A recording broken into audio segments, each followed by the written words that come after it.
Hi, everyone. Today we're going to talk about one of the consulting area, corporate governance. So let's get started. Today's agenda will be two uh, main items. One is to discuss why is corporate governance important. Then we'll go in to talk about important tool set for consultant to highlight and regarding how to better improve company's corporate governance. So let's get started. I would like to kick off the session with the examples.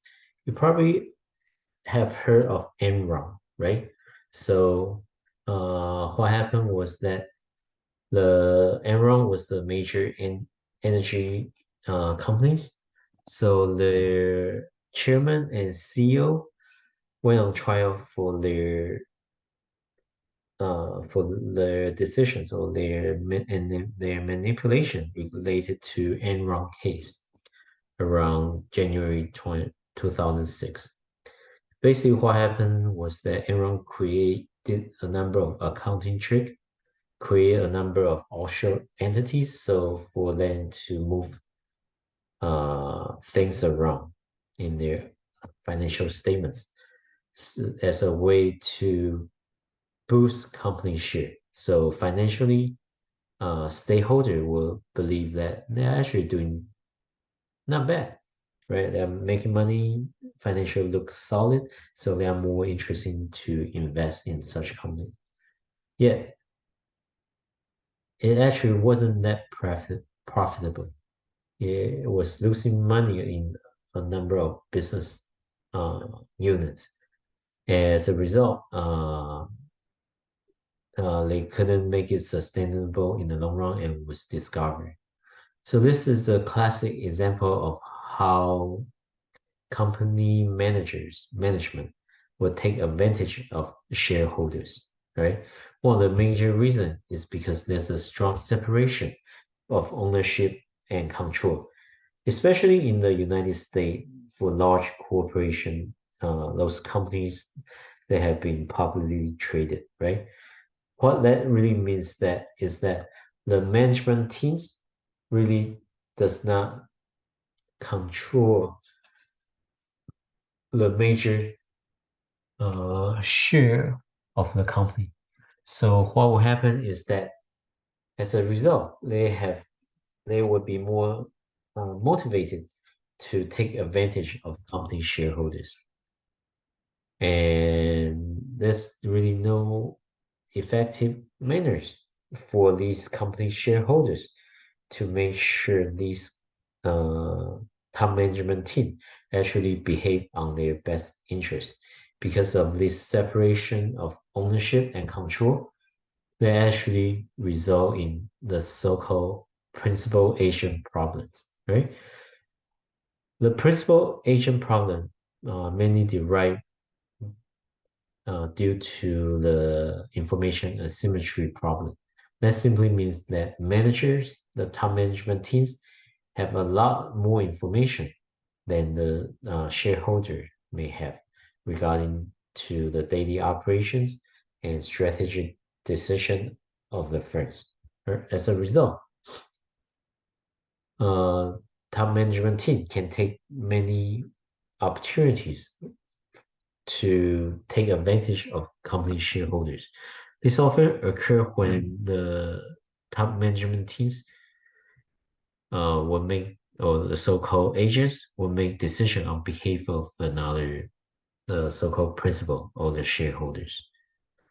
And another important reason why such information asymmetry issue will occur is that the interest between top management teams and the shareholder are often quite different.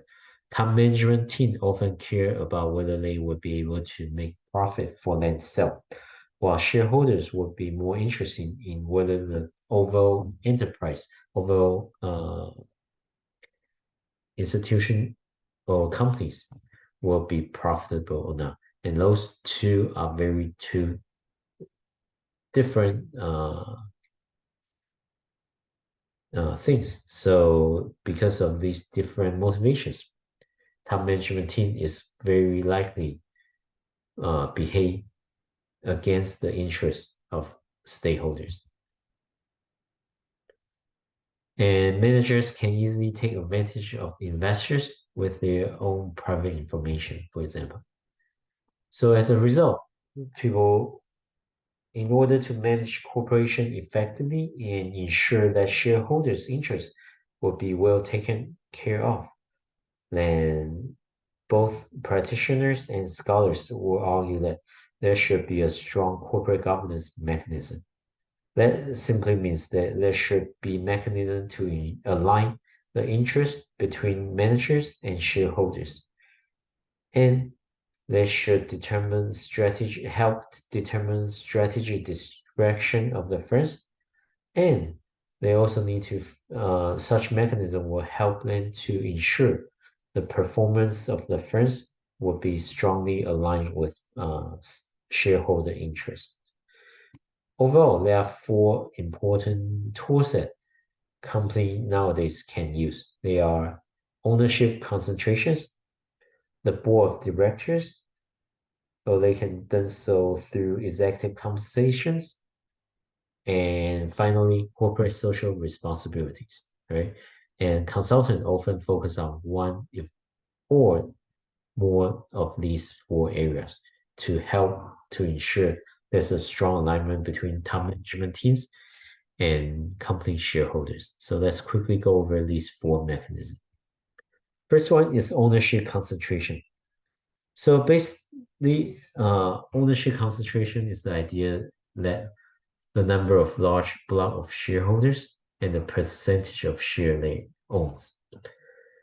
For a company that owned by a few large institutional investors, what that really means that these large institutional investors will have significant influence in terms of how the company could be structured or how their performance can be managed, right? Simply because the more shareholder you have, the more powerful you will have in influencing these corporations. They can either use their share to determine who will be the board members, right? And given board of director often oversee the strategy, action, and decision and behavior of top management teams that actually will allow these uh, institutional investors to effectively ensure there's a strong alignment between the interests of shareholders and interests of top management team. So that way they would be willing to maximize first values.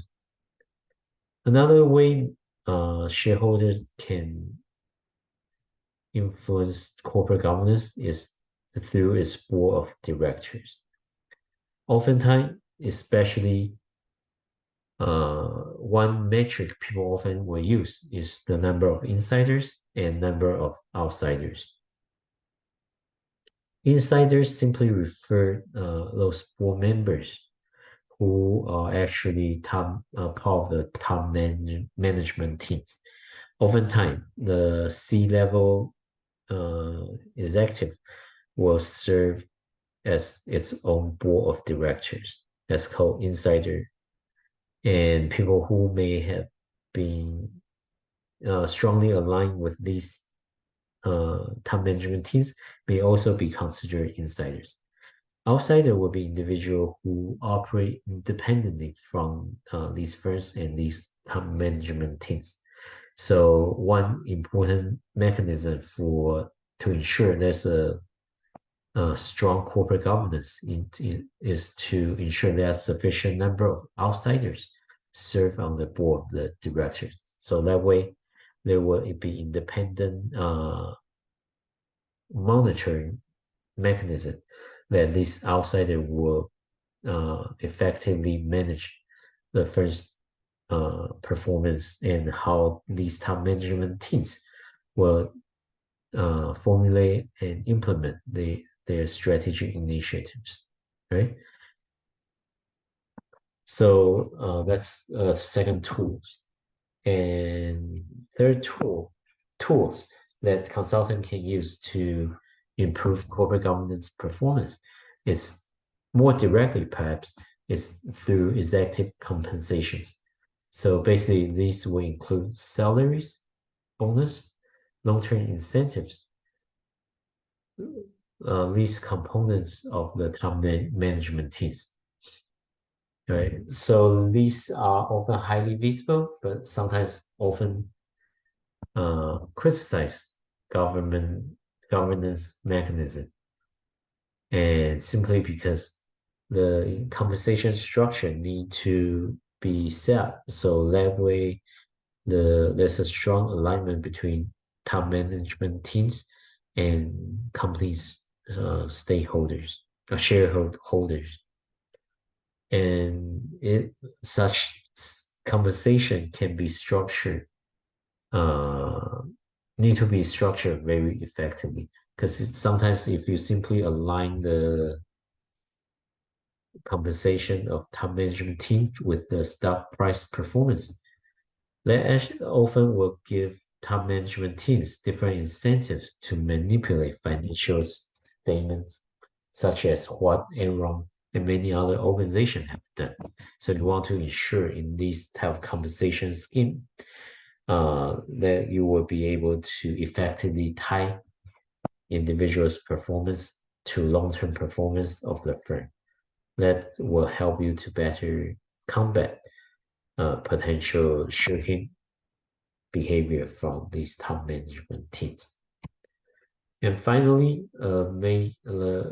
this item or this strategy is perhaps become very popular in the past 20 years is so-called corporate social responsibilities.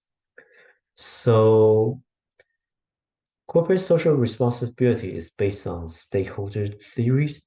So instead of focusing as the investors or shareholders as the only stakeholders that top management team will be responsible, corporate social responsibility or stakeholder theories simply go a step further. They highlight that in addition to shareholders, there are other important stakeholders their company will be responsible for, or the top management team will be responsible for. So how organization performance could be managed is first to understand how their corporate action can significantly influence different stakeholders differently. And by recognize that, they could further come up with a way to ensure the alignment with top management team's interests and different stakeholders' interests as well.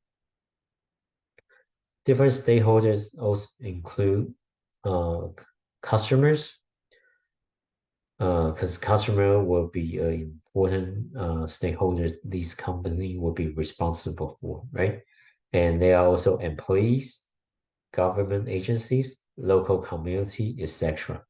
So basically, ensuring the alignment of these different stakeholder interests with top management teams. Such practices aim to embrace responsibility for corporate actions. So that way, they won't abuse their powers and they will be responsible for how their action will impact various stakeholders. And this is really shifting the right and responsibility to private companies in this industry, right? And oftentimes consultant may be responsible to help in these areas, right? So these are four different tool sets that consultant will be responsible for if they will focus on working on the corporate government aspect. So if you are interested in this area, be sure to take a corporate governance course, either in finance, accounting, or even management, right? Thanks.